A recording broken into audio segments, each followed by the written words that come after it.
Hello everybody, I have got a quick review of Stella Deus. So this is an old PlayStation 2 game. I'm not going to do a full walkthrough for it like I kind of normally would, but reason being, so I actually do think the story is pretty good in this game. I enjoy some aspects of the combat system as well. It's a tactics-based game, so very similar to things like Final Fantasy Tactics and games of that ilk. I'm just trying to think of what some of the other ones that come to mind. Disgaea is another one of the popular-ish tactics games that I've played, but I do think that Final Fantasy Tactics kind of I think that's probably the most popular one that I've played. Anyway, so really in games like this, I almost always go to the kind of like the best one in my opinion that I've played. So I'll kind of I guess kind of put this in the same basket or compare to Final Fantasy Tactics. So this one very similar in that you've got equipment, you've got skills, you power up in certain different ways. So for this one, generally every character has one weapon. The main character actually gets two, which is actually pretty actually kind of crazy. I honestly think that this Linnea here is the most powerful character in the entire game. The reason is the physical-based attacks are generally the most damaging towards the later parts of the game. Early on, the magic is extremely powerful. But again, I think towards the end of the game, it kind of falls off as far as power-wise. So that's kind of the way I see the game anyway. And so every character gets one weapon, you get an armor, you get a helmet, and then you've got 4 accessories, basically. And there are some really crazy powerful ones. I've got some, basically set up to do a lot of damage, some counterattacks, as well as resistance to a lot of the different elements. Now, basically everybody gets 4 slots here as action skills. As you can see here, my main character didn't have any at the end of the game because I just didn't use skills with him. I did a lot of mostly auto attacks. And then you've got support skills. So that's just kind of like passive skills that happen. You can see there's power plus 10%. Hermes Wing basically lets you move. Actually, it lets you. It's pretty much like lets you jump as high as you want. And then combo flame. So basically, there's combo skills in this game, and you have to have combo abilities kind of as a passive in order to even get those. Generally, there's I think there's 4 different versions. There might even be 5. But basically, it lets you perform 1, 2, 3, 4. Again, maybe 5 combos in any given battle. Which combos are the best way to get money, as well as really increases your chances of getting items to drop from the enemies you defeat. So finishing off an enemy using a combo is always the best way to do it.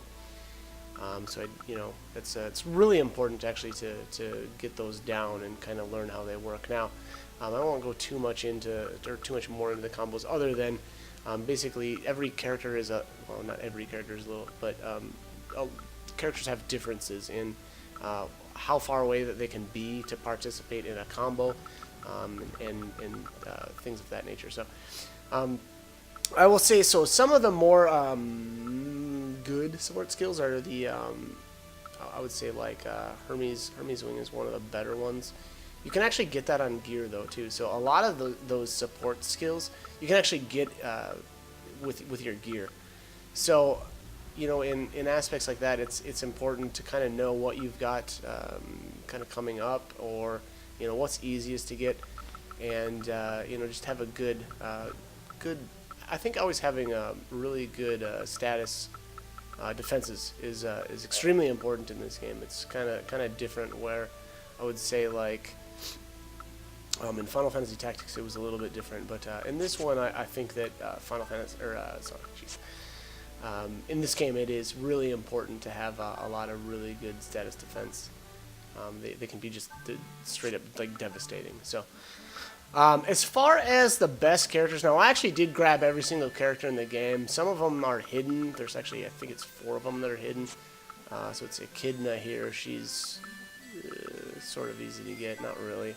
I won't go through. I'm not gonna go through how to actually get those.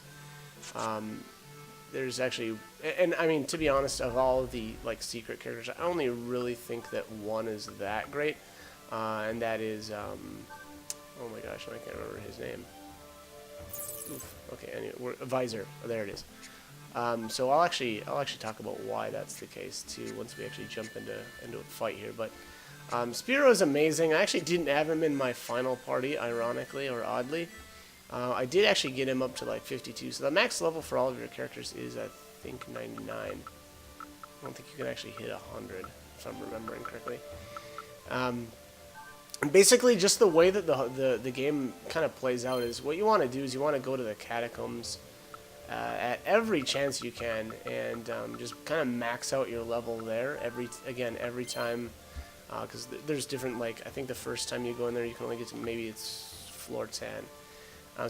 And basically what it means is you can level up to like 10, and at different points in the game, farther or deeper, yeah, I guess it's deeper, levels of the catacombs will open. And I think it's actually really important to kind of just max out your level every time you possibly can. And the reason for that is actually to get Visor. You have to, unfortunately, overkill. And overkill means you have to deal a really, really large portion of damage to an enemy in order to finish it off. And then on top of that, you have to overkill a bunch of the bosses. So bosses typically have a lot more health, so it's tougher to get overkills on them. But that being said, with the right combination of characters, decent status or stats, as well as good equipment, you should be able to overkill basically every boss in the game by putting in the time to taking care of the catacombs and stuff. So if you notice here, there's actually a lot of skills I just don't ever bother getting, like I was saying. Reason being is I usually just use auto attacks. They're AP free, so it doesn't cost any. AP is kind of like MP in other games where I'm sorry, AP isn't like MP. It's you can actually get it back, and that's actually recharge. Basically, it's once it's actually your turn, you have 100 AP to spend, and then you can spend that in different ways. That you can attack, you can move. Moving takes up AP. If you have a better move stat, you actually use less, and so on and so forth. So actually, I want to talk a little bit here real quick. So basically, the towns, you can kind of do two different things. Number one, that you can go to the shops. And the shop basically just keeps getting better. Like every town has the same shop, and what you actually get from the shop or what you can buy from the shop is just completely dependent on some of the quests that you've done, as well as just where you're at in the story. Again, I think probably pretty basic stuff. And now there's also a guy that either will give you quests or will allow you to do fusions. Quests are pretty great. You need to do some of them if you want to get like the best gear in the game, and if you want to power up your characters to the highest points basically available. And then there's the fusion. Now fusion, I really think that this game could have been great had they done the fusion system a little bit better. And by that I mean it's just super time consuming, and it doesn't really need to be. And by that I mean, so what you do here is you go into these menus and you choose two items to basically fuse them together, and you'll get a different item in most cases. Sometimes they'll be better, sometimes they'll be worse. And the real crummy thing about it is that you just have to do so many different fusions in order to make really good items. And you have to manually do it every single time. So now, had they put in some sort of system where if you make one thing, you kind of remember it, and you've got like we'll call it like a recipe book, and then you could just choose from that, and as long as you had the items in your inventory, you were able to do that fusion. That would have been the way to go. Unfortunately, that is not the case, and you have to manually do every single one of these fusions. So it's a cool system because it allows you to kind of like almost like upgrade your old gear, sort of, and make new things out of it to a certain extent. But at the end of the day, it just became really cumbersome. So, it's a real shame because it is kind of a neat system, but It just needed to be done better. So that's I guess that's my stance on that. And I mean, the great thing though about Fusion is you can get some stuff way earlier than you would normally be able to in the shops. So it just really depends on how much time you want to put into it. So anyways, alright, so we're at the end of the game here. This is actually the last floor. I'm not going to do a whole fight here, but you can see kind of my setup or kind of what I did. I mean, my big thing here was, I just honestly, I think that Linnea is just super OP. She's like, I mean, by far the most useful character in the entire game, I would say. I would really make a strong argument for that. I actually didn't use him in this particular battle, but I also think I think it's Orion is really good too. He's basically your generic version of Linnea. He's not as good, and his end game stats really aren't as good as hers. And yeah, I mean, I kind of gotta leave it at that. The one thing I would say, actually, one of the cooler things that you can do with him is stack him up with a bunch of status effect abilities.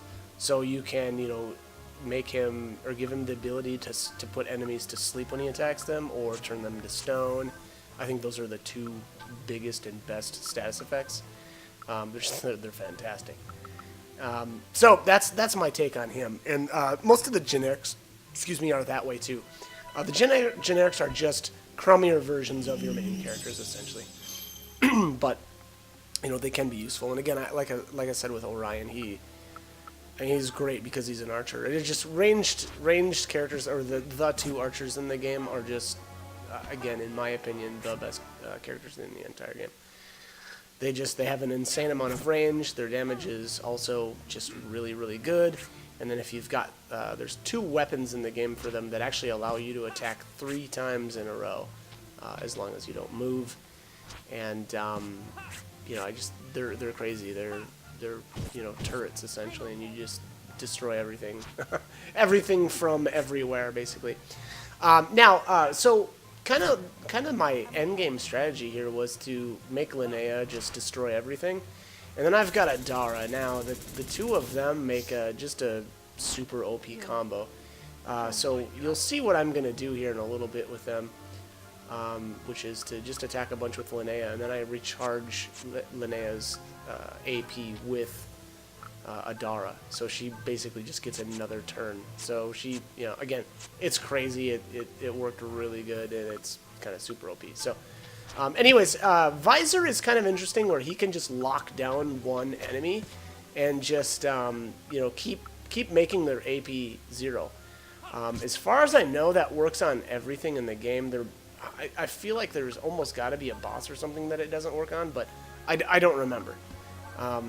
But you know, it's an insane skill too. So you can take one enemy basically completely out of the battle and just shut him right down. So, you know, as long as he's close though too. So I guess I'd say that's a kind of a good way to look at him. He's got some other great stuff. I mean, he's a swordsman, so he actually does some decent damage. He's not as powerful as someone like, say, Spiro or something like that, but he's pretty good too. So here we've got Linnea. Obviously, I've already taken out one of the archers, which enemy archers are pretty dangerous too. So it's generally a pretty good idea to take them out. Now I've like kind of started to work on this little dagger guy here. Those guys can be pretty nasty too. They've got like every time they attack, they don't take up a whole lot of AP to attack. So oftentimes they get to just attack you a ton right in a row. And sometimes if you don't position yourself right or don't play your cards right, they can actually really mess you up. And then on top of that, sometimes if they've got like status effects, they can do stuff like that and kind of really mess you up. So they're pretty dangerous. The casters, I don't particularly find them dangerous at the end of the game. Again, they're pretty nasty towards the beginning, but towards the end of the game, they're pretty weak. So here I'm just using Adara or Echidna. You can see here this guy is blocking every single time, which is actually really annoying and actually counterattacking. So that's one of the reasons why I don't prefer the melee attacks, is because stuff like that can happen. You know, they can just counterattack, and it's really easy to counterattack in this game. There's like 50% counterattack abilities. That's a great thing about Magic